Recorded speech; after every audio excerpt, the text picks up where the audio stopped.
listening to the SpitTake podcast with Adam, Steph, and Alex, and we have a special guest on the show today, Jonah Lees, an actor from, do I say England or Britain? Which one is it? I don't know where you're from.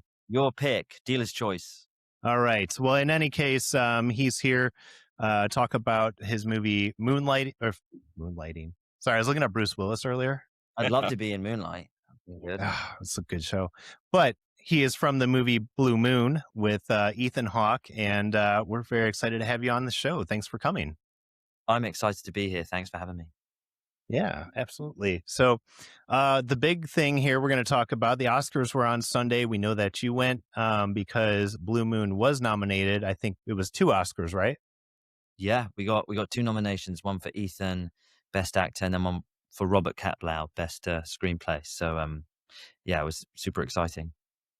Yeah, lots of fun. I know I watched it and I was rooting for you guys. We all watched the movie over the weekend when we found out you were coming on the show. It was a fantastic movie. Oh, absolutely amazing. And yeah, really good. And if you're listening and you haven't seen it, definitely go watch it. It's on Netflix. But tell us a little bit just about the process of the movie. Like what were all the inspirations in there? Is there anything behind the scenes that you kind of little tidbits you want to tell us about? We'll leave it open to you to kind of talk most about it. And be specific, step by step. Step by step. How the movie was made, where it was written, what kind of typewriter. Well, a lot of people don't know and wouldn't presume it was filmed in Ireland because it feels very New York. We shot the whole thing in Ireland in a beautiful town called Bray. And so that was just funny because, you book the job and then you're like, okay, we're going to Ireland. And I'm like, oh, okay. I mean, it makes sense. I mean, New York would be expensive. But they recreated Sardis, which was just incredible to be on that set. I mean, it was so transformative. You almost feel like the first time I walked in, I felt like I could sit down and kind of be served like and order food, kind of thing. It was just amazing, head to toe, one of those experiences. And the piano was there, so that was really worked. And about half of the piano, maybe, I don't know the exact percentages, but a good amount of piano is me actually. I'm playing live, which is really Steph was wondering. A lot of people presume that it's not, but it is, and it was scary. It was scary to do because at first when I got the call, I was like, this is, it was one of those things where you get excited and then you instantly go, oh, it's Richard Linklater. Mm-hmm. It's going to be all like real time. I'm like, is this going to play out like a play? Are we going to just do a big one-er? And I was thinking, if we do it, because one-ers are in right now, and if it's a one-er, am I going to have to just play from start to finish? And if I make one wrong note, the whole crew just looks at me. So Linklater tries some shit. Really, I mean, look at Boyhood. I know. So luckily it wasn't. And obviously you can't play most of the time over the dialogue because you can't cut that together. So what they did was they would get versions where I played and then they would get wild tracks of it. And then at the end of the whole movie, which was extremely nerve-wracking, but also quite special, it was kind of this thing that was building up to where Richard was coming up to me and was like, okay, the whole last thing of the whole movie is going to be, you're going to just play some piano and we're just going to just play different songs. Because he had a list of there's 100 songs. And at first, because I don't read music, I just play by ear. So I was like, do you want me to learn all of these songs? And I was really nervous about that. And he was like, no. So I was like, usually you would know what song is where. And there was a couple of moments in the script where it would say where, but other ones. And he's such a cool dude and he's so collaborative. He was like, well, what do you like? What do you think will go on this thing? And so I'm getting to decide well, this song here, what I really love this song. What'll I do? And that ended up making it into the movie in a really pivotal moment. Spoiler alert, in case anyone who's watched it hasn't seen it, but actually, you know what? I'm not going to do that. You can keep watching if you haven't seen it. I'm just going to be vague. There's a emotional climax, and one of my arrangements of a song called "What'll I Do" is there, and I was so proud of that when that came on. I was like, yeah, that's good. But the other is that when he's talking to Elizabeth? Yes, exactly. Okay. Yep. And I was wondering it's about very that. emotional. And I just played it all live. I never went in the studio. So anything that you hear that's my piano, I played live just one by one at the very last thing we did. I had 20 minutes. It was the last thing that we shot, and they just put different cameras on me, and they just let me go. And I'd play a song, and I'd stop, or I'd lead into another, and Richard would go, I'll try, this, or try that one, and I would just do it, and it was nerve-wracking, but it was also really special because the whole crew was just kind of crowded round. Ethan, Bobby, everyone, all the sound guys, everyone was just sitting watching me, and it was just like this piano thing at the end of the thing. But I do want to mention that the other massive portion of the piano is that you hear was done in the studio by an incredible composer called Graham Reynolds, and he scored the movie, and so I want to also mention that. But Reynolds, yeah, awesome. it was fun, but it was definitely an undertaking. Yeah, when I first started watching it, I wondered if it was going to be a one shot through there. Like in the first 10 seconds Yeah. of the movie. I'm like, yeah. was this going to be a one shot? Because I had heard that it all takes place in one place, and like you said, the one shots are really in right now. There was a great show on Netflix called Adolescence that got rave Love reviews, that. and Loved it's it. so good. Yeah. And each episode is just a one shot, and it's so crazy and it's so insane. But I love seeing those things, and especially once you notice that that's what they're doing. If you don't know ahead of time, it's so cool to see. And then you think about all the effort that goes into it, and the camera movements. I know. And for Adolescence, it's not like every episode took place in one scene. It was over, there were times where it was over miles, and they were taking the camera, attaching it to drones, flying the drone to the next shooting location, taking it off. Incredible. The planning for that is just unbelievable. Arguably, this movie would have been a lot easier to do in a one-er, just go through. It could have been done, and they just obviously just didn't want to do that, and I'm happy they didn't, because that would have been really stressful. But I love one-ers, but yeah, it was I'm very happy it wasn't, because then would have been no room for It would have been error. tough for you. Yeah, really tough for me, because the piano would have been live, and that would have just been a squeaky bum time. Yeah, right? You'd be freaking the fuck out at that one. Yeah, you did answer my question. I was going to ask if you were trained or if it was all kind of just for play. So you answered that question, and it was beautiful. So congrats to you for actually knowing Thank you what very you're doing. much. Yeah, I took it as kind of a big part of my character. I've played musical people in the past, and I really try and take that on, and try and I'm more of a guitarist, but I really knuckled down and spent all of my time.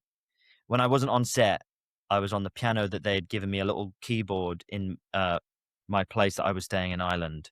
And if I wasn't learning my lines or on set, I was playing that piano, figuring out arrangements, Nice. Well, I'm seeing it now. You played John Lennon in the movie about Epstein, right? I did, Brian Epstein? Midas Man. Yeah, fucking hell, man. Well done. You've got I can't believe they didn't pull you. Was it Barry Keoghan is playing him in the new Beatles movies? Barry's Ringo. Or is he I think playing it's Ringo? Harris Dick. Yeah, Harris I can see him as Dickinson. Ringo. I can see him as Ringo. That makes He more looks sense. a really good Ringo. He looks a really good Ringo. I will say that. And I was skeptical at first, and then not that he's a fantastic actor, but I was like, could he look like Ringo? And then actually, with all the makeup and everything, I'm like, wow, that looks really good. Yeah, that's going to be a good Beatle. project. Yeah, it's. Oh, really? That's nice. I love Ringo. Like that. He kept the beat. Yeah, he didn't feel like he belonged in the he did. Beatles, and he kept the beat. It's like, what is it in Hard Day's Night when they say, "Oh, of course, Ringo, you keep the beats. We need you here." When he's having his crisis of confidence. That's hilarious. Yeah, I loved it. That was what a dream to play that. I've always been told I resembled him even when I was a kid, and it was wild. We got to film in Studio 2 in Abbey Road, and fuck off. Yeah, that's awesome. It was such a moment, to the point where I was like walking in there, and I was like, God, I've got to stop seeing this so reverently, because to John this is just like, yeah, because it's just studio just going in, and I've just got to, so I had to kind of turn John on and just be like, yeah, I'm just throw some guitar down and just do, because obviously I'm there going, and all the pianos and everything, and didn't help that people there were going, okay, those rugs, those are the same. It's all like they made sure to keep a lot of the same. This is the piano that Paul wrote Lady Madonna on, and this is this, and you're like, oh my god. Oh So wow. yeah, just I know. I still get shivers thinking about it. It was very special that day. Yeah. Very special. But you had to act like really cool, right? You're like, Sure. Exactly. no big deal. I'm here for this. John To be Lennon, fair, you you don't know, Yeah. in that scene, they were nervous because we were doing the scene where they're auditioning for George Martin. So I could keep a little nerves. I took out any reverie or any kind of like this place holds any, because they're making the history at that point, you know. So, but I could keep a little bit of my nerves because I think they were nervous. It was an audition, the scene that we were playing, so that helped. They weren't the Yeah. Beatles then. They were so recently the fucking Quarrymen. And Exactly. Pete Best was still calling him. He's, you know, he was waiting for his call back. Pete Best was in the by scene. that point. Pete Best was in the scene, and I was having to go at him for rushing. So, Yeah. but yeah, Well, that's a trip. it's a great movie, and Brian Epstein's story is, you know, I was a Beatles fan, and I knew of Brian Epstein, but I had no idea his life really and what he went through. So for anyone who's interested, it's all about Brian, and he has an amazing life story. Sad, Great but fucking amazing. movie. I love random Beatles movies like that you don't expect coming. Like there's another one with Jared Harris called The Two of Us, about the night or the day that Lennon and McCartney got to kick it after the Beatles had broken up. And it was just the wives were off somewhere and it was back to them being themselves, hanging out in New York. And it was not long before the Dakota and the Bad. Wow. Great Thank movie. you for telling Jared me about Harris. that. I had no idea that existed. I want to see that. Solid flick, man. It's really fun. They're sitting there getting high, watching I'm SNL. so surprised that offered them. skipped my, I It's thought I knew super about all low-key. of them. I'm so, yeah. I want It's to one of watch those you that. Thank catch you. on HBO late night and you're like, oh, okay, I'm Right. stoned and eating fucking leftovers that I mixed all together in one bowl. And Two of Us, see you know, what's on HBO. great title. There Okay. was one. There Solid. was Love it. Yeah, there was one that I kept meaning to watch. It's still on my list, and I just forget about it every time I sit down to watch a movie. But it's called Yesterday, and I haven't seen it yet. But I heard so many good things about it. Basically, a world where the Beatles don't exist, but one guy remembers them and writes all their songs.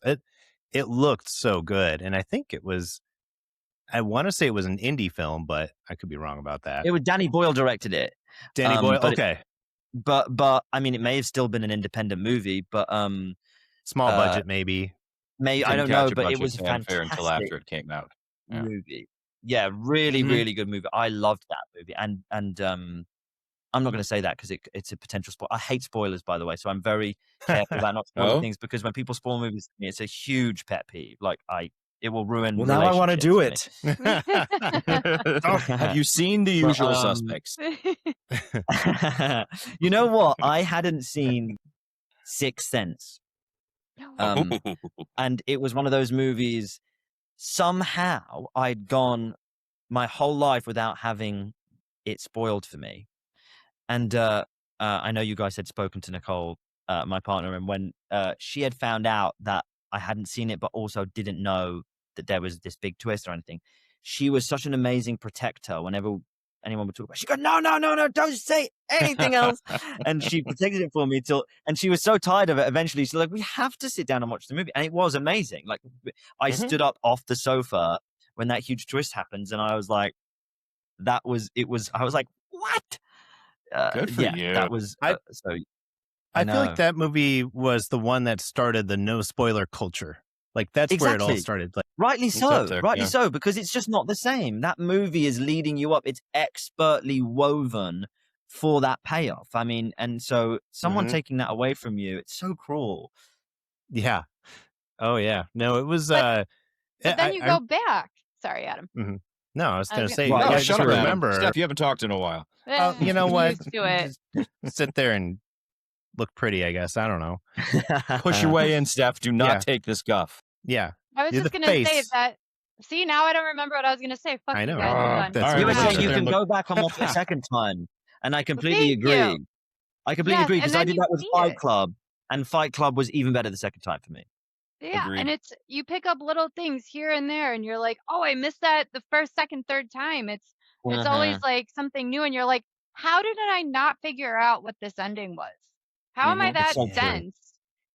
It's so And true. then But it's like, there's the people who are like, I knew. I'm like, you didn't know. It's like, Fucking why didn't Yeah. you say it no. then? If you None of knew, then us why didn't you knew. say it? And it's like, exactly. Uh-uh. But it's just like, I remember my brother, it's funny actually, he worked with Danny Boyle. Do you ever see the TV show Pistol?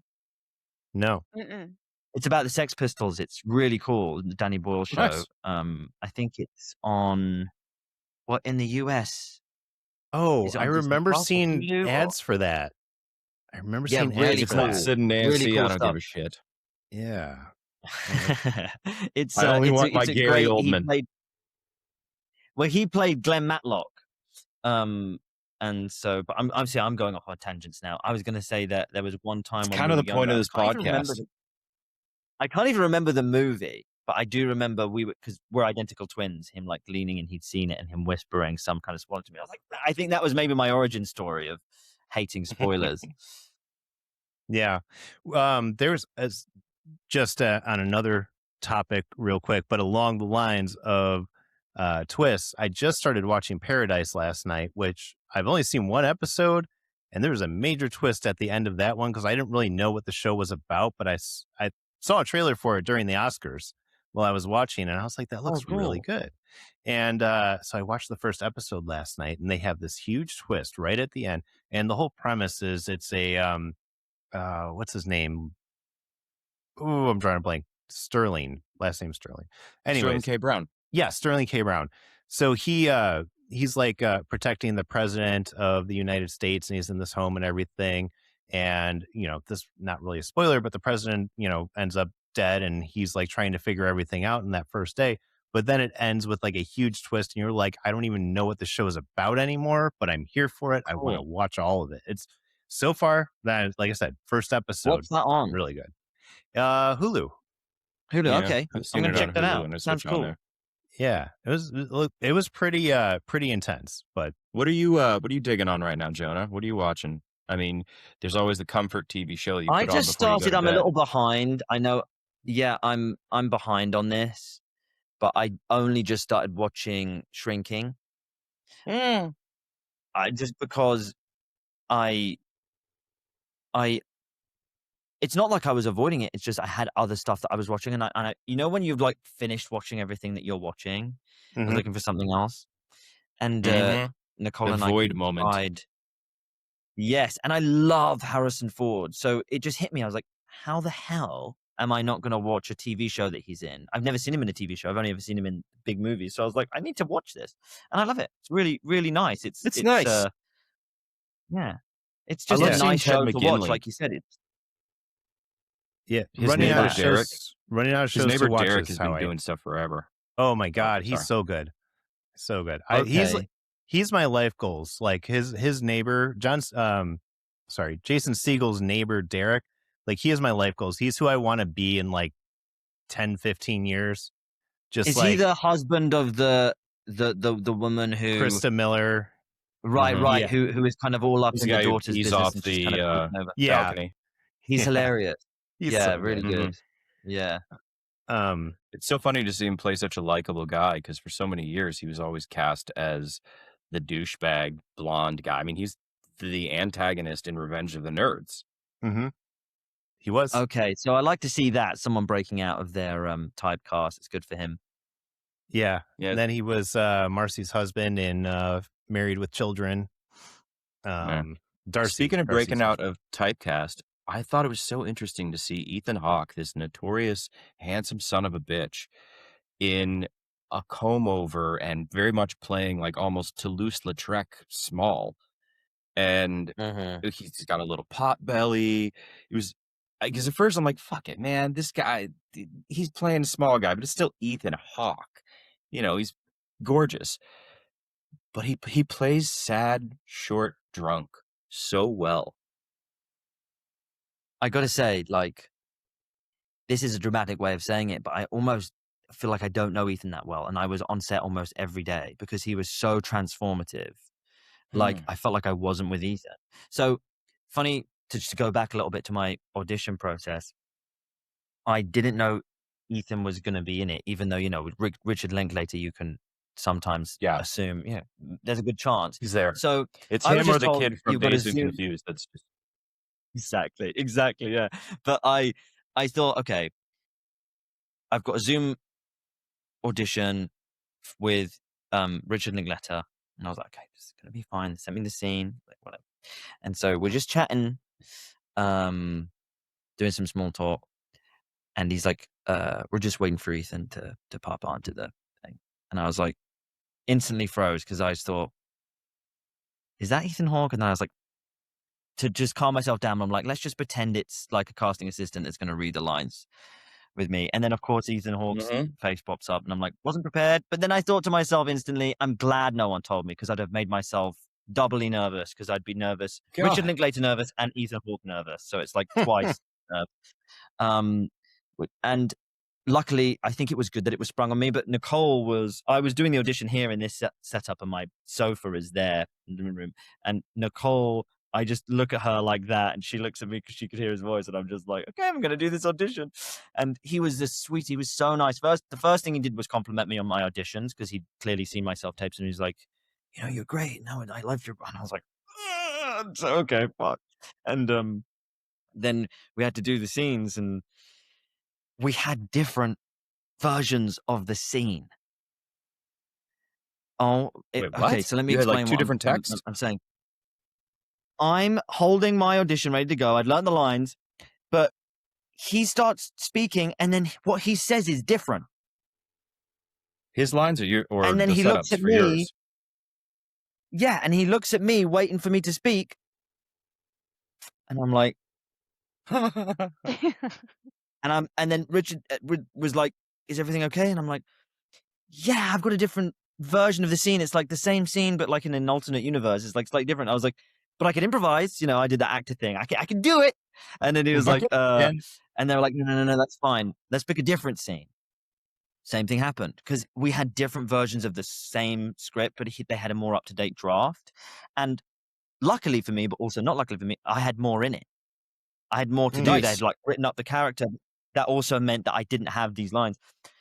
And then what was so nice at the end of it, they were just like, honestly, we just wanted to meet you and see that you weren't an asshole, and just chat with you as a meeting. I thought it was more. I thought there was more people in the running, but I guess at that point they were just making sure that this guy, could take direction and blah blah blah. But ended up being really nice, and we spoke about the piano mainly and stuff. But all that to say, that was Ethan Hawke. He looked incredible. He's got the blue eyes and the facial hair and all of that stuff. But when I got to set, I think I got a chance to meet him once, looking handsome self as he is, and I shook his hand, and I was like, that's Ethan Hawke. And then the next time I saw him, they had shaved most of his hair off completely, and he had these brown contacts in, taking away his pearly blue eyes, and he bent down like this, so he was lower than me, and he shook my hand, and he was like, hi, Lorenzo, nice to meet you. And I was like, okay. And he's not method, but he was like that. He introduced himself to me. And I will say, like, even though I got a chance to speak with him, and for the most, he was so, I was like, it's funny. I was like, this whole thing is to say, to your point, he was so transformative. It was like Loren's heart in the room. And he really was so incredible and dedicated. And obviously he carries that movie because he's speaking for 99.9% of that movie. Oh yeah. It seemed, I mean, it's a play for all intents and purposes. He has the most monologues in it. It was amazing to me, but also that's Linklater too. I mean, think about Before Sunrise. That movie was all just monologues. I love those movies. They're my favorite Linklater movies. Yeah. Yeah. Well, amazing. Okay, hold on. Calm down. You've seen Waking Life though, right? No, I haven't. And everyone says this, and I will, and it's on my list. You do drugs. You don't have to answer that. You're on a podcast. But if you did, not saying you do, not saying you need to, not saying they're amazing and they're wonderful, right drug, right party. But drugs and Waking Life. That's a wonderful drugs and Waking Life. What drug? Just smoke pot, man. Just eat a good gummy. I hear what you're saying. Loud and clear. You know what goes well with that as well? Any Adam Sandler movie becomes a masterpiece. Not that they're not already masterpieces. Then you put a little of that in there. At Jack and Jill. All of a sudden, it's like the Mona Lisa. I mean, Grown Ups 2. Yeah. Grown Ups 2. Yeah. Maybe I'm surprised that wasn't nominated. Oh yeah, maybe not Click. Click's a good movie, man. I've cried at Click. I fucking cried at Click. Oh yeah, every Little time. Nicky is my favorite. Every fucking time. Oh, yeah. Then at the end when he's in the graveyard. Oh, dude. Yeah. Dude, Click. Cry is one, and it's such an incredible dramatic performance too. That it's such. It does a good job. It showed his range. Very much so. You're not just a funny guy. Yeah. I mean, Punch Drunk Love. I didn't like the jeweler one with KG. Yeah. That was annoying. Yeah, I know what you mean, and I think it's funny that people talk about Uncut Gems. Go, wow! All of a sudden, I'm like, no. There's been so many incredible dramatic performances from him in the past, but also even dramatic performances in comedic movies where he'll take it there. You know, he would do it even in his comedies. He'd show you a little bit of what he had, and you go, oh shit, you know, he can go. Yeah, the best comedians make you like them.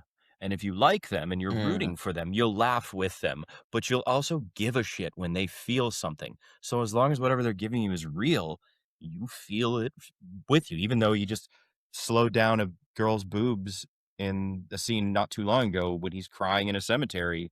You're like, fuck, I believe you. Yeah. My favorite actors are all comedians. Robin Williams is one of my all-time favorites. But yeah. Yeah, there's a lot of... If he's not somebody's favorite actor, then... Yeah, exactly. You need to go jump off the cliff. But he was the same. Real ID. That's how you should get on a plane, is tell your favorite Robin Williams movie. That tells you if you're a real person. Well, Robin Williams was the same, though, with Adam Sandler, is he did comedy extremely well, and that's what he was best known for.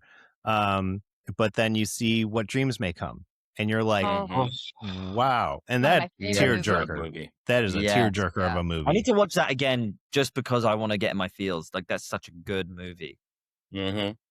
Beautifully done. Yeah, I probably watched that movie 100 times and I cry every time. It doesn't fail. I know what's going to happen. Nicole, I know the I don't know if I've watched that with Nicole yet, and if she hasn't seen that, I'm excited to show it to her. But I tell you what, reminded me of it, and it's maybe not on the same.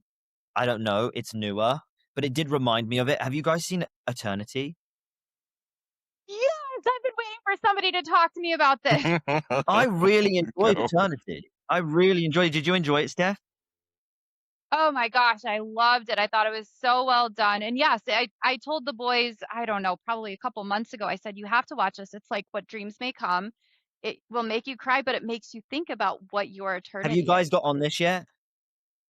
No. Not yet. No. No, this is Steph. Yeah. I went to watch it at one point. What's it on?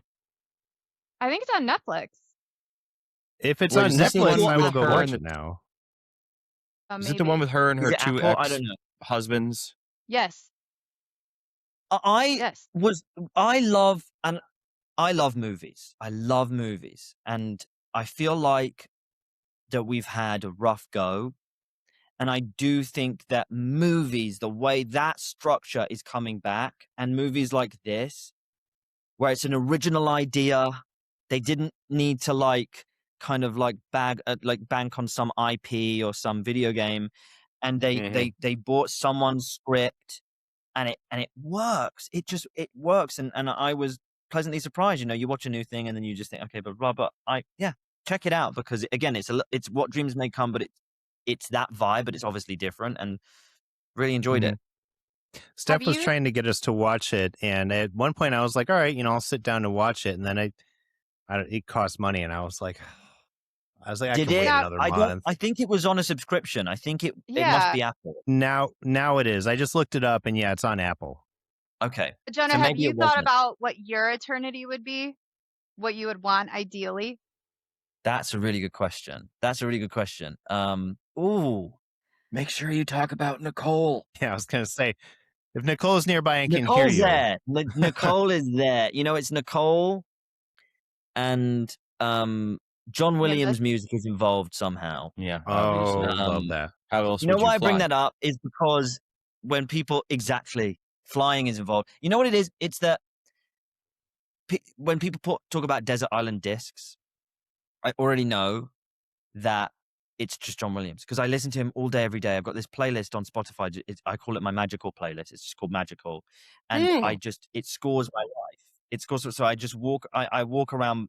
I drive to film scores, and it's progressed now. There's Alan Silvestri and Howard Shore and so many other amazing composers that I'm blanking right now. But who's the guy that did Trent Reznor? Mrs. Doubtfire? He's fucking killing it right now.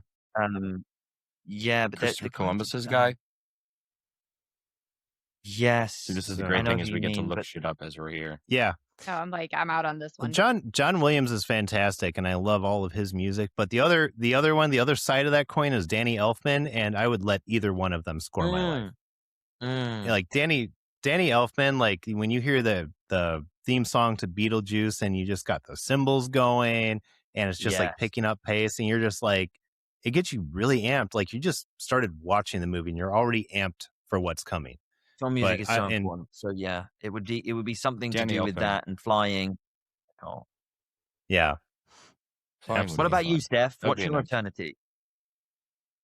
So our family is very close. I don't know if you know, Adam and I are brother and sister, and I didn't know that. That's cool. Yeah. I'm the older sister. There's 4 siblings, and our parents, and I've got all the nieces and nephews, and we go to the Ozarks every year. And I've talked about it before, and that's our family vacation. We all go. We stay in a house. By the end of it, we're ready to go home, but it's still fun. The little ones come in. They want to be with their aunt. It's great. But I think my eternity would be somewhere on a lake house in the Ozarks with my family. And that's beautiful. That'd be ideal. And I know it's so cheesy, and like everyone's like, why would you want to do that with your family? A lot of people don't have good family ties, and we really do. So for me, that would be the most important thing. Well, you guys are good at not talking over each other. My brother and I talked about my identical twin brother. We can't, if he was on this thing with me, we just don't let each other get a word in edgeway. So I'm impressed that you guys are siblings because he's the stack to your smoke. Well, we've been doing this for a while now. I started this podcast about 2.5 years ago, something like that, with a couple of my friends. They both went in their other directions. Steph started on the show before one of them left, and then we dragged Alex into this. So, but yeah, so we've been doing this for a while, and it took some time. Yeah. If you go listen to like the early episodes of this show, it's nothing but just people talking over each other and ranting in like more aimless directions than we have now. At least what we talk about now is in some way part of our theme or our dialogue. So what you guys do is really different. tricky. We had a podcast briefly, my brother and I and my cousin. I was a terrible hypochondriac, and so was my cousin. And we called it Probably Our Last Podcast. And it was just us getting together talking about how we think we were going to die. We did a few episodes, and then the last episode happens right before COVID.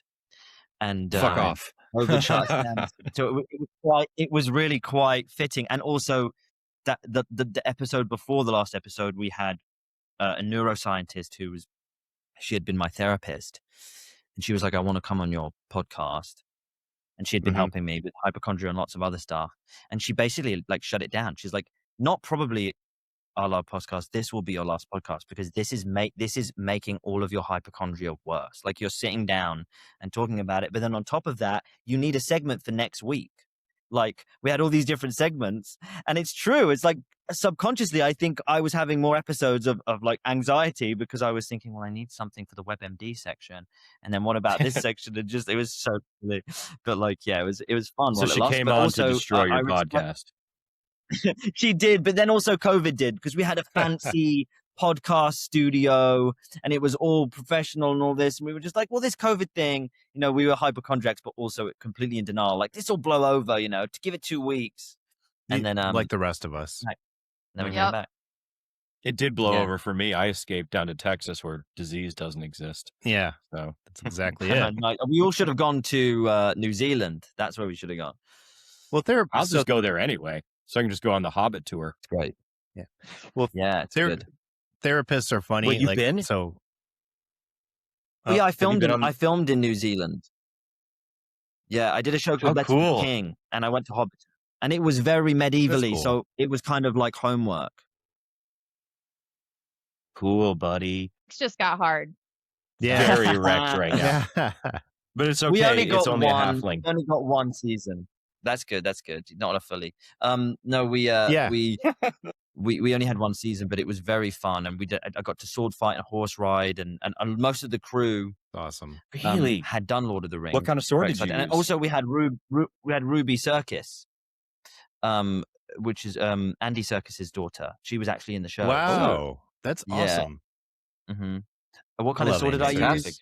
I don't know. Yeah, did you have to go through fencing training? Well, it wasn't like fencing, although it's funny you mentioned that, because my character, I wanted his style to be more fencey. I thought that would look cool, like a hand behind the back, but it didn't end up going that way. But it was fun. It's really cool. At the end of the day, we just have to do what the directors tell us to do and smile. Yeah, no, but the fight coordinators they already had all of our styles in mind, and the style they had for me was really cool. It was very flashy. It was a lot of twirling the sword. It was a lot of spinning and stuff. That's and cool. They just knew what they were talking about so much. So they were like, no, this is fencing. And I'm like, yeah, wouldn't that be cool? It's like, no, no. This guy wouldn't learn that. He wouldn't learn. And it was very authentic. So they were, to be fair, they were the masters of that topic. So I just always I'm always a student. So I just listen to who knows what they're talking about, actually. Do you ever find yourself wanting to learn different things like fencing or horseback riding? I mean, obviously, music, but just to beef up your resume so that any movie that comes across, you'd be like, yeah, fuck yeah, skydiving.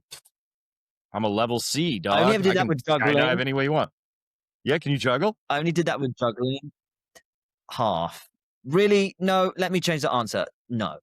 I could if I'd have kept it up. But what's hilarious is I kind of manifested an audition, because I was like, I should learn to juggle just so that if I ever need to, I can. Don't know why. I'd not to this day really seen many performances of like Hugh Jackman. Right. But I thought, let's try. And also, it's such an easy thing to fake on movies, with movie magic. But anyway, I think it was just an excuse. I was bored and it was COVID and I found some balls. And so I just was going at it. And then I'd manifested this audition where it's the first scene, he's juggling through. And I got pinned for it. I almost got it. And it was a whole thing. But then in the live Zoom audition, I dropped the ball every time. So. Fuck off. There we go. I mean, literally. Mm-hmm. Literally. So, that's when you head back to the bar and have Bobby Cannavale pour you another drink in a rocks glass. I do have good a old question Eddie. for you, Jonah. So when you have to play American characters, who is your inspiration for our horrible American accents? Fuck you. My accent's lovely. We're Chicago accents. We're not American accents. Listen, Yeah, they're not good. hold on a minute, Jonah. We're going to get to you in a second. You anti-American monster. Yeah. We are in war. We don't pander to our guest staff. First of all, actually, Listen. I will note, I love the American accent. I grew up idolizing it. Where I grew up, I don't have an accent, and we all wanted to have American accents, so that's what I would do for fun. Fair. Really? So you've been doing an American accent Yeah, for years. but to answer your question, I always kind of have it in auditions. I won't show it my accent. If it's meant to be American, obviously, I will do the accent. And just so I think Richard was may have been a little bit surprised when I came on the Zoom, and he was like, "Oh, you're British," and so he asked, "How are you with the accent?" I'm like, "Well, to be honest, I much prefer having an accent. Part of what I do as an actor, escaping into a different character, I only have the confidence to do what I do because I'm someone else, and I feel almost a little bit naked if I don't have an accent.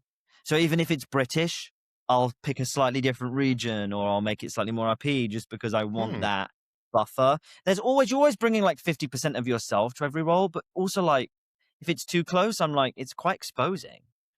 I'm like, this is just me.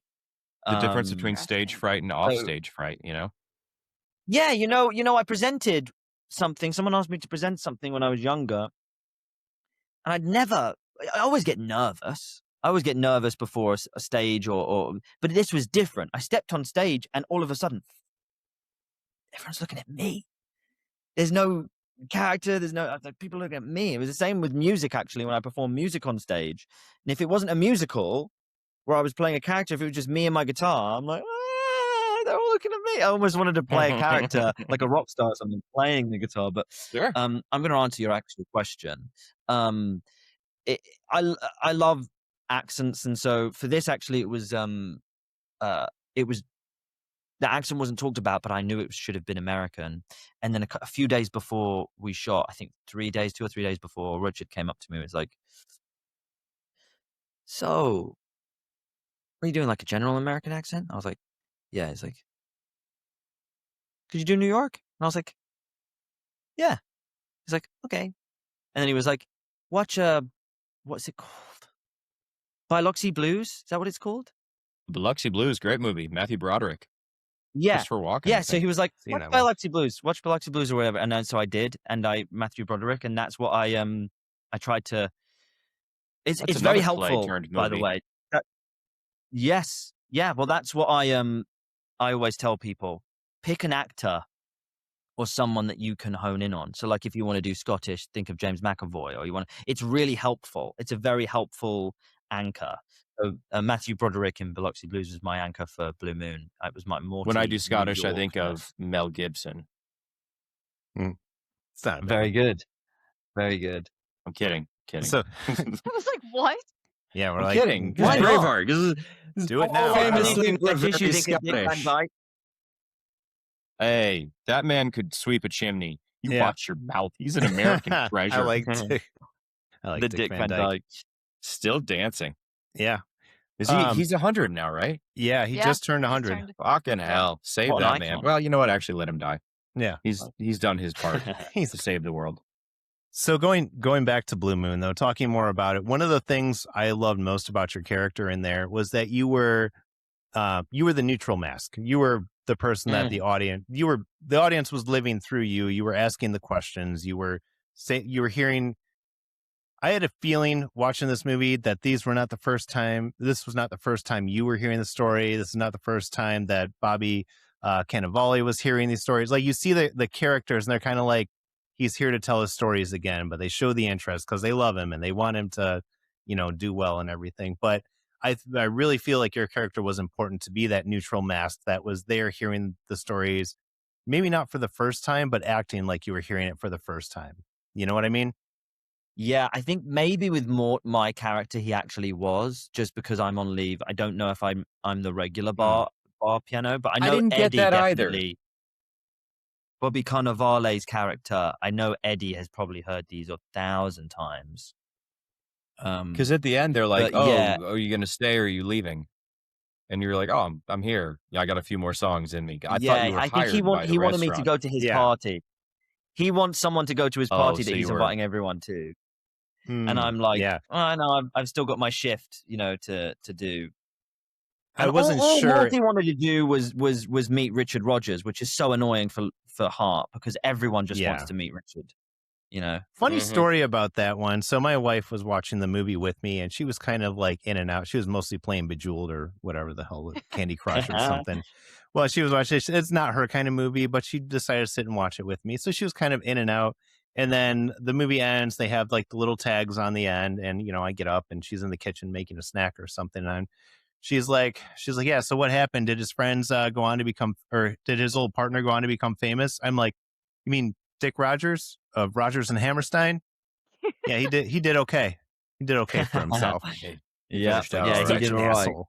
Yeah, that's he did okay. Did okay. Yeah, and Oklahoma, it's such an interesting part of history that you're watching. The opening night of Oklahoma.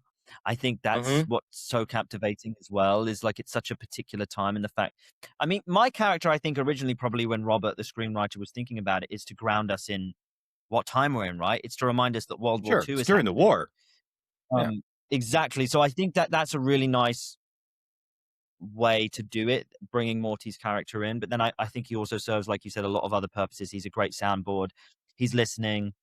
and he's entertaining all of Hart's stories. But also, there is that element as well as like if Morty is a musician, Lorenz Hart is it was kind of akin to how I might feel speaking to Ethan Hawke, right? So I could take a lot of that inspiration and that meeting from my actual experience and just paste it right onto the job at hand with Blue Moon and how Morty might have felt meeting Lorenz Hart, as much as he's talking his ear off, especially in that bathroom scene. But he's still like, engaged, and there's that element of this guy's super successful and famous, and there's that whole element which is just an interesting thing to capture as well. And Lorenz Hart, like him just telling his stories, and you're watching the whole thing and he's watching the world pass him by and he's just kind of feeling washed up, and that's like the premise of the movie, right? He's trying to still be relevant and a piece of that. And I was telling these guys, so I watched Blue Moon on Friday night. Saturday night I watched the I'm Chevy Chase and You're Not documentary, and the parallels in there were crazy. And I mean, how many actors have probably gone through those feelings? But like it almost felt like he was telling the same story, to the point where he started Saturday Night Live. He started it. But then when the 50th anniversary episode aired and they didn't even ask him to do anything on it, and it was just kind of like, felt like he wasn't needed, but he was the biggest comedy star for a very long time. But, then, people started saying, he's washed up, we don't need him, So I saw a lot of parallels there. And I wonder how many celebrities, actors, whoever, I mean, even just regular people just kind of go through that, on a regular basis. Funny you say that, Adam, because I was thinking about that too. This movie reminded me a lot of a Sean Penn movie called Sweet and Low Down. Came out like 20 years ago, where he's playing, I don't know if he's playing actually Django Reinhardt, but he's playing basically a Django Reinhardt, a Romany guitar player. Yeah, I love character. that music. Yeah. Yeah, fucking brilliant, dude. I can put on Django Reinhardt in a grocery store and just have myself a fucking I want to learn more how to play that style, actually. I was looking that up on YouTube recently.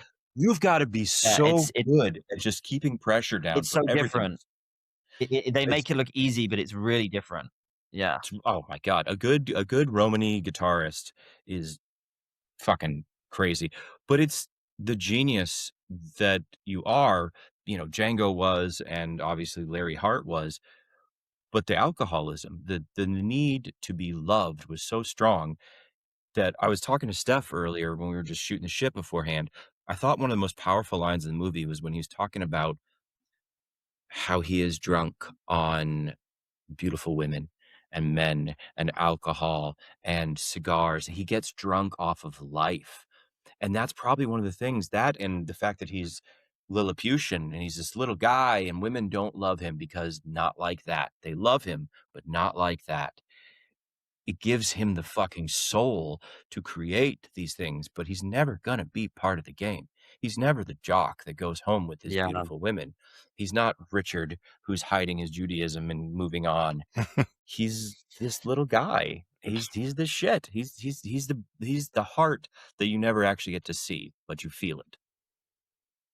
That's such a great point to bring that up. Yeah, it's such a poignant point that the writing from Robert Kaplow is incredible, and it was based on letters actually from between Hart and Elizabeth Weiland. I read that. That's amazing. Real letters. So so the writing was just incredible, but the way Ethan delivers some of those lines and those points, and I did think that was a very special point, and that this alcoholism is like an extension of his appreciation of beauty and poetry and art. And it's just like he sees it all as being this, this intoxication, it's like it's all an extension of that creativity. But did you see what Ethan said on the red carpet at the Oscars the other day about love? One of the interviewers asked him about his advice on unrequited love. She was saying, as someone who's gone quite a love myself, and he said this amazing thing, and forgive me for paraphrasing because I'm not anywhere near as eloquent as Ethan Hawke, but he basically said the one in love is always going to win, because if you're in love, you're living life and you're alive and you're feeling something. So if you're the one that's constantly falling in love, then you're already winning. It doesn't matter if you get heartbroken, right? Because you're alive and you're feeling and you're living. And I'm like, oh, that's such a beautiful way to put it, right? It doesn't matter if you're heartbroken, you're feeling, and that's life. That's it. And it's actually a shame that Loren's heart couldn't actually see both sides of that coin, because his ability to feel that heartbreak, or his longing for Elizabeth or anything else to fit in, is part of what made him such an incredible lyricist. And if he'd have lent more into that than he did into the alcohol, he might have, had a bit of a longer life. Yeah. I was thinking a lot about the romanticism of the drunk, the Tom Waits of it all. At the end, because throughout the whole movie, he's doing little shots. And at the very end, when he decides to go back, instead of leaving, Bobby Cannavale pours him a drink in a rocks glass. And there's just this romance to a rocks glass, Yeah. Sometimes if I don't even have any booze in the house, I'll put like water or soda in there while I'm cooking, just because it feels, the weight of it in your hand, it feels like something. And it was interesting that that's what he ended on. Well, as a bartender, though, I probably would not have served somebody who had that much of an alcohol problem. Because do you remember how hard he had to that's a funny thing you brought up. Bobby Cannavale had bartended, and he was very good, so he brought up, he was like yeah, you can tell, but like he was like questioning it. He's like, how am I supposed to, if I know this guy has, and so obviously at the start of the movie, if you remember, he's like, no, absolutely not, fuck no. We talked about this last time. Yeah. And then he's clever. He's like, just let me look at it. I just want to hold it. I want to smell it. I want to look at it. I want to appreciate its beauty. So he does, and then he offers, these are the little nuances that you can sometimes miss. He offers a shot to the flower guy, and he takes that, but Bobby thinks the flower guy had it, right? And so there's all these little moments where he's having to sneak. Yeah, he has to sneak it at first, and it's not until later. So even if Eddie, the bartender, is trying his best, he, first of all, Hart's lying to him, but then secondly, he's missed all these little moments along the way. So if he thinks he's just giving him one, he doesn't realize this is his third already. So it's just like all these little things that's compiling. And he just ends up, but I do know what you mean. Like at the end of the day, he's just surrendered to it. And it's just like, okay, this is this guy. This is it. He's here. And I also think that you can look at that last moment. Eddie and Morty, sorry, got my own character name wrong, have have watched this awful tragedy, kind of like this real heartbreak.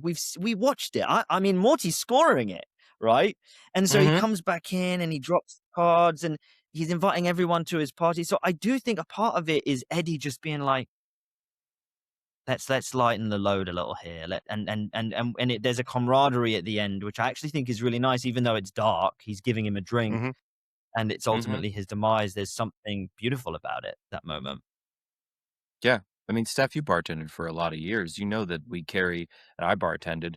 It's your job to keep people safe, but it's also I've done it too, to kind of take away the pain. Yeah, I was going to ask, have you worked in the service industry here or in I have, the UK? And here I've not done the full bar. I've been working my way up. I started off with pre-mixed cocktails, and then I've been kind of working my way up at a local theatre called the Nocturne Theatre, fantastic theatre in Glendale, because I sometimes am in shows there and things like that, and just love that company. So it's a great group of people over there, and it's I know what you think, but definitely not probably to the extent that you guys have. I'm not a bartender by any means. I've got a ways to go there. So you said you worked at the Nocturne Theatre, NOCK? Nice. Yeah, well, hey, in plug Glendale. them. Does the Nocturne Theatre have anything coming up? Fuck, man, we're doing this thing to put stuff out there. Yeah, they've got Jesus Christ Superstar right now. Who the hell does he think he is? Yeah. Oh my God, tell me you've got Judas. Tell me you've got the Judas role, because that's the one. No. Jesus! No. Fuck yeah. Yeah, I don't think anyone can play him now after what's his name just played him at the Hollywood Bowl. Oh no, I was talking about like the movie. The guy who did it in the movie was goddamn I know that genius. guy as well. That guy as well, incredible. But the guy who is Adam Levine. No, Oh, like from Maroon 5? is that right? No, I don't know not if I Maroon like the 5. story Oh my anymore. God, I was like, not if it Maroon is, 5. Didn't that guy bang his No. nanny? Come on. Okay, Not judging yes. him.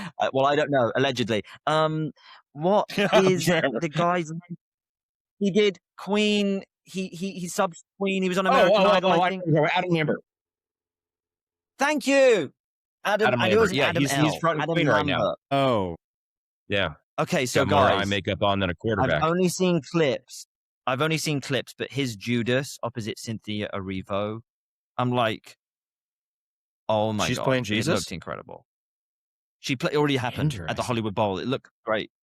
Fuck looked great. off. Well, you know what? So did the It happened Renaissance when we Fair. lived Still here. making pictures. Missed it. Yeah. so I do have to say in Blue Moon, I keep wanting to say moonlighting. Why? What is happening? Because you love Maybe we're Sybil Shepherd. manifesting. Yeah, let's do it. Just watch. But- Let's watch Moonlighting. It's a great show. But so my favorite line in Blue Moon, we actually can't even say on this show because they don't let us say it anymore. But it's the thing about the unicorn horn. I died laughing about that. Did we And I get was like, we canceled can't for say that? that. Huh? I'm pretty sure we can get canceled for that, even quoting. I don't know. Wait, how do you who- know you that don't you know. can't People are say it? crazy. Has there been an incident or? Yeah, no. Well, no, we've had to cut it. People are crazy over here, and they will I get jump it. on I you. get it, man. We're all feeling Yeah. it. We're all trying to censor ourselves. It's just the times we live in, but that's hilarious. That's so Yeah, funny. it's not because of our choice. It's because of the choices of the people who. Well, I mean, go we'll watch the become movie famous. and then you'll know what Yeah. Adam's talking about. Right. We're He's just not going to describing spoil his it. penis Yeah. as the horn of a unicorn, but that unicorn has learning disabilities. Yes. Oh my God. That's a great way to yeah, put but it. It's such a great line. Such a It great is. line, though, and delivered so well. And it was unexpected. That's what got me. It was Yeah. so unexpected, and I laughed started so laughing. hard. There's a lot of humor in the movie, and I think that helps. Mhm. And, so many people have told me it so easily could be a boring movie and it could be a snooze fest. But most of the people I've spoken to say it goes so quickly. Before you know it, you're kind of at the end and you're just like, and I think that what helps that is that there's a lot of little moments of like funny little humor, like a lot of jokes. He's very witty. Eddie's funny, and there's a lot of humor in there. Mm-hmm. It demands the lack of a second screen. Like there's some movies now that you can watch and still be at the same time be like, fucking what's going on in the world today? What god awful thing has happened now? What are my friends doing? What's bullshit? Yeah. But this, you have to put the phone down. You have to pay attention. Steph and I were shooting the shit about it, and I mean, it's a fucking play. It's a play as a movie, and you just have to imagine your screen is the proscenium. It's the front of the stage. Did you ever see The Big Kahuna? No, I have not. Super random late 90s movie with DeVito, Kevin Spacey, and Peter Facinelli. And you think it was Mammoth the way it was written, and it's these three guys who are salesmen at different stages in their lives and their careers. And it's them in a hospitality suite discussing life, the universe, and everything, as you Brits wrote for us. And it is so good. It's just... That sounds amazing. So that's another one that kind of that plays like a play? Very much. I believe it was a play to begin with, because it's really only these three characters. And it's just the back and forth of this young salesman who's wanting to use his Christianity as his sales tactic. And Dave DeVito is this older salesman who's just kind of done with it all. And Spacey is trying to fuck a 10-year-old. So it's a very different movie. Pretty realistic. Kind of. I'm kidding about the 10-year-old thing. I haven't seen the movie. Judge the art, not the artist. That's what I say, except for Hitler. Actually, I do that a lot, and I think that it's important to do that sometimes. It's separating the art from the artist, because if something's touched you, if you're a huge fan of something, and that is, you grew up with it, and you've got all these memories based off of it and passed on your personalities about it, do you not think then, if you feel like you have to, because someone's been cancelled or someone's done something wrong, strip that from your love and your passion, that person is then also has the power to take that away from you, and they shouldn't have that. Okay, it's fair enough to be like, okay, this person has done something wrong, but like that art then belongs to you. I mean, it's a whole other thing when people say, okay, how they are you make supporting you this feel person? doesn't change. Exactly. So, you know, I think that is a really important part of the conversation, and I think that you're harming yourself to a certain extent if you take these things away from you. You know, oh, I'm not going to read my favorite books anymore. I'm going to burn all of these good people. I know. Exactly. What would we even have? People make shit art. We'd have like 3 movies. Fuck you. Yeah. Yeah. You need to be broken a little bit to make a cool shadow on the wall, man. Other than that, it's just one straight And piece. also, we're all trying. I love what Liam Neeson talks about this a lot. But he's like, find me a perfect person. And it's like, obviously, there's different degrees. So don't everyone come for me in the comments. But like, to a certain extent, like, where did it go? Where did it go? The ability to repent or like kind of grow. It feels like if you've done something wrong now, it's over. And obviously, there's certain wrongs where it's like, okay, put that person. Yeah. That person, they deserve to be cancelled. But I'm saying to a certain extent, like, let's say, for example, when someone makes a bad joke, like a comedian made a bad joke 10 years ago on Twitter. Okay. Really? Do we have to cancel them forever? It's just like, okay, that was in poor taste, but it was also a different time. It's a joke, though, guys. It's a joke. It's so different from if you are... Don't laugh. If you're assaulting people or if you're doing that, that's a completely different category. But, like, to cancel someone over humor feels like, should we be doing that? Probably not. Right. We should be canceling people over the seriousness that they take. If someone makes an anti-Semitic joke, you're like, that's in poor taste. But if someone says an anti-Semitic statement, that's a fucking different animal altogether. Yeah. There we go. It's a joke. It's like, if someone's stance is different, if someone is actually holds those views, it's so different. Or like, again, if someone has done something actually criminal or caused harm to anyone, it's such a different thing. Of course, that person should be reprimanded or cancelled or whatever it is. But I feel like the lines get so blurred, don't they now? Sure. Where it's just like someone says something wrong. And people even shitting on Hugh Jackman now. And for all the wrong reasons. Yeah. He danced at some Fox News host's party. And it's like, dude, he's a fucking actor. It's his job. He goes to parties and he has fun. Are you kidding me? Oh my God. Yeah. It's like, coming for Fox Hugh, News is bullshit. I get it. It's terrible. But he's a fucking actor, man. Go pay his rent. You know, guilty by association. It's just ridiculous. Yeah. Well, and I mean, yes, we were all on Epstein's Island once, but he invited a lot of podcasters. Have you seen that Always Sunny in Philadelphia clip where Danny DeVito is saying, "Yeah, I went, but I just went for the," you know, he was just like, "Oh, it's so funny." Yeah. So good. Well, a lot of other stuff happened on that island. Okay, there was lots of other stuff to do.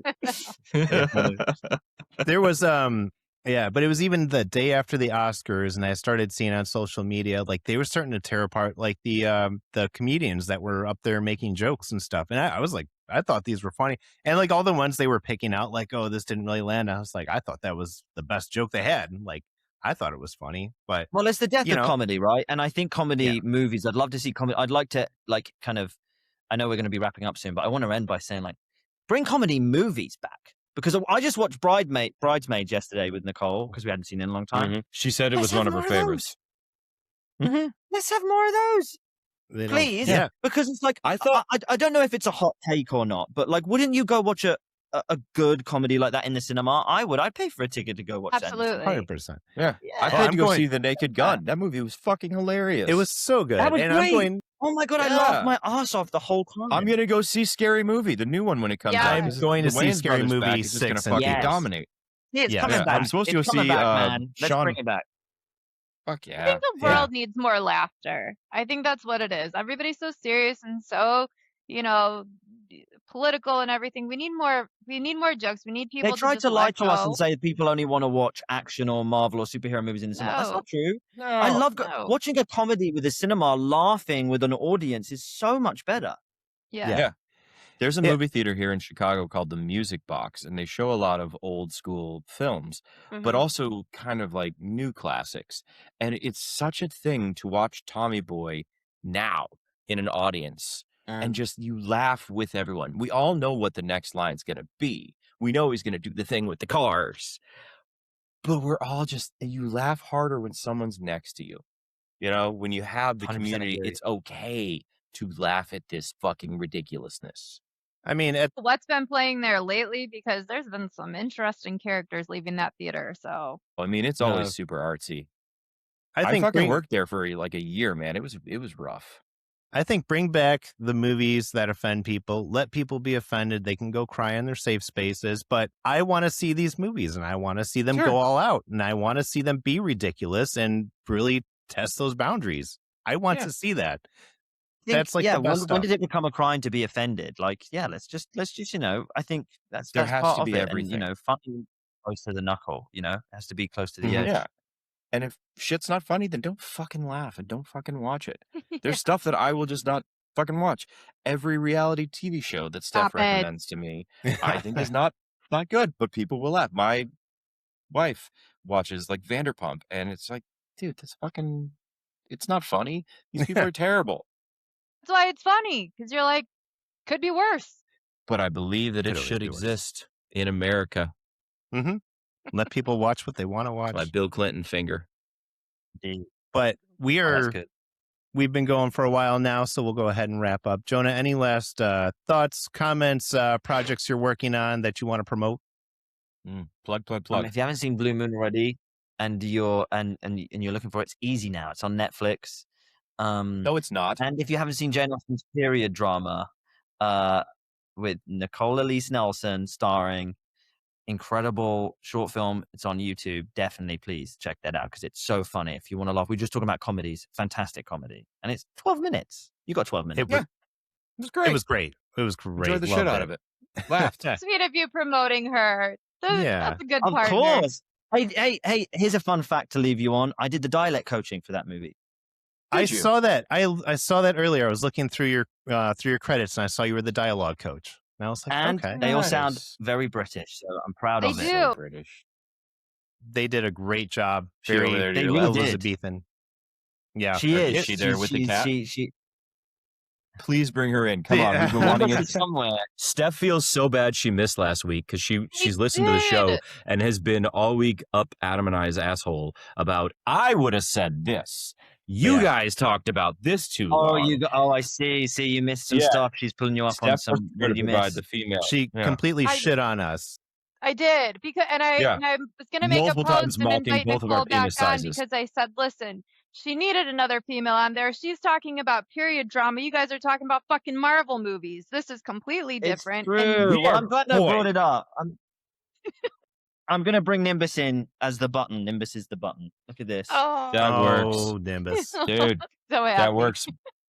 That's a fantastic callback to the end of last week. That's the cover for the YouTube video. That is the cover. Nimbus. Take us down, Nicole. Bye. Right there. Look at you, Nimbus. That's you. We both have Nimbus up. Oh, look. Yeah, there he is. There's Nimbus 2000. That's only when he's very naughty. That's what we call him when he's really naughty, Nimbus 2000. The Nimbus 2000, his name gets long, like when mothers use our middle names when we're in trouble. Nimbus 2000! Get off of that show. Nobody yells at monosyllabic animals do not get yelled at. Yeah. No. So you need a name. All right. We'll go ahead and wrap up. Jonah, thank you so much for coming on the show. We really had so much fun with you. And thank you to all of our listeners for listening to this episode of the SpitTake podcast. And we'll be back next week. Go watch Blue Moon. Guys. Yes, go watch Definitely watch Thanks, Blue guys. Moon. Throw your phone across the room. Just work on it. Put it away.